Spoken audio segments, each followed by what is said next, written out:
Kelly Clarkson. It's a very important story involving Kelly Clarkson. She suggested to me that all of this confusion, this personal confusion, this political confusion that we're dealing with, that a lot of it probably owes to the breakdown of the American family. Kelly Clarkson, I guess, is divorced and she's got 2 kids. And she described quite honestly how that divorce is affecting her kids. I literally ask my kids every night when we're snuggling and I put in bed, I'm like, are you happy? And like, if you're not, like, what could make you happier? Sweet. No, that's it. Do they always say yes? No, like sometimes they'll say, especially the like past 2 years, like a lot of it, and it kills me. But and I want them to be honest, so I don't ever say, oh God, don't tell me that, you know. But a lot of times it would be like, you know, I'm just really sad. You know, I wish mommy and daddy were in the same house. I wish, and they're really honest about it. And I'm raising that kind of individual. I want you to be honest with me. I won't be getting married, but like ever. Really? No. Like in my life, you know, I've been through a couple divorces in my own family, like as a kid. And it's like, to me, you can be in love. I would love to fall in love. Like I would love to find someone and fall in love and do that thing. But I have children, and that's why I say. It's very sad that she's divorced. It's horrible for the kids. I don't support divorce. I don't support actual divorce in any circumstance because I don't think that it is real. I think that what God has joined, no man can separate. And and even just in practice, even if you're not that religious, if you are married and you have children and you get divorced, you're still married. You even forget about the sacramental aspect. You're just practically speaking still married. You're going to be talking to your ex-husband or wife all the time. You're going to be arranging visitation with the kids. You're going to be arranging vacations. They're going to be coming in and out of your home, very likely. So it just can't happen. It just doesn't actually happen in practice in a terrestrial level or even at a metaphysical, certainly not at a metaphysical level. And in some cases, I would support a separation. I think that would be, you would have a right to that, or it might even be necessary depending on risk and danger and abuse and all the rest of it. But as a matter in principle, there's no such thing as divorce. But I give Kelly Clarkson a lot of credit here for one thing she said, which is, I'm not going to be getting remarried. No, I'm not going to be getting remarried, which is the traditional position of Christian civilization. There's really no such thing as remarriage. In fact, part of the cracking up of Western Christian civilization was because Henry VIII wanted to get remarried, and the Pope said, no, you can't. It's just not possible. I can't even do it, even if I wanted to tell you that you could get remarried, while the other spouse is still alive. Henry VIII had an answer for that too, I guess. But what Kelly Clarkson is saying is, no, I'm not going to be just pursuing me. Yes, I'd love to fall in love. Yes, it seems really nice, but I'm not going to do that. My concern is for my children, and I'm in the reality of this marriage. But the marriage is the fundamental political institution. So the libs are going to say, you're all fuddy-duddies. You're oppressive. You're terrible if you want to put any restrictions on the way that people can dissolve marriages because they don't like the cut of their spouse's jib or something like that. But if you don't deal with marriage, if the political order doesn't take seriously marriage and the preservation of marriage, then you're not going to be able to preserve your political order, because marriage is the basic political unit.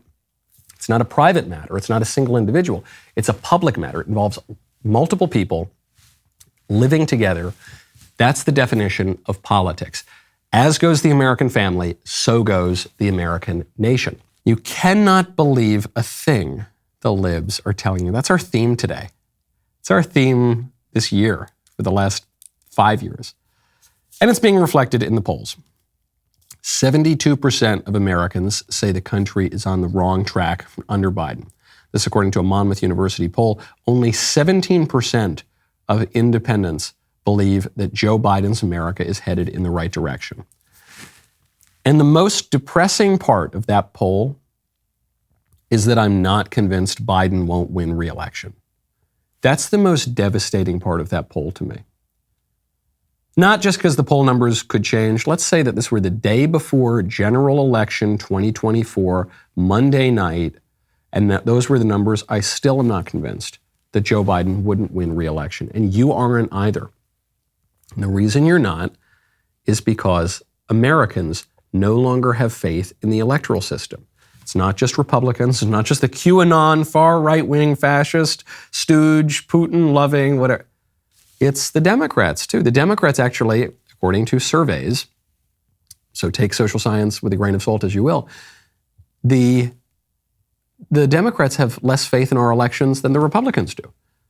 So I'm not saying that's right or that's wrong, or here's the evidence that the 2020 election was stolen, or here's the evidence that the 2000 election was stolen, or it's just a fact. Americans don't trust the electoral system. And I think it's quite clear that the system, all political systems are rigged and imperfect and corrupt to some degree. And inasmuch as ours is rigged, it would appear to be rigged toward the libs. The libs have the political power in the United States. They have the power of the bureaucracy. They've got the power of the elected government right now, almost all of it. They've got the power in the media. They've got the power in big tech, power in education, on and on and on. They've got the power. So when it looks like Trump's going to be reelected in 2020, they just change the rules. They win the election. That's far more devastating. These are these issues that go a lot deeper than, is it Trump or DeSantis? I don't know. Is Biden going to run again, or is it going to be Gavin Newsom? I don't know. My question is, where's the family going? Where is religiosity in the United States going? John Adams said the country is built for a moral and religious people. That wasn't just a fun line. That wasn't just a little bit of pop psychology or something. He's describing an essential character of the Constitution. As religiosity declines, deaths of despair increase and political stability increases. What's going on with that? What's going on with our border? Do we have a definition as a nation anymore? What's going on with our language? Do we know what words mean anymore? Do we speak the same language meaning English? Do we even speak the same English language? Do we know what man means? Do we know what woman means? Sonnets are defined by limits. Bad poetry doesn't have any limits to it, and it sounds like slam poetry and it's the complete death of art. Good poetry, like Shakespeare, has lots of limits to it, and it's within those limits that you find that beauty. The same is true of nations. The same is true of all identity. We are defined as much by what we are not as what we are. We can see clearly what we are when we know what we are not.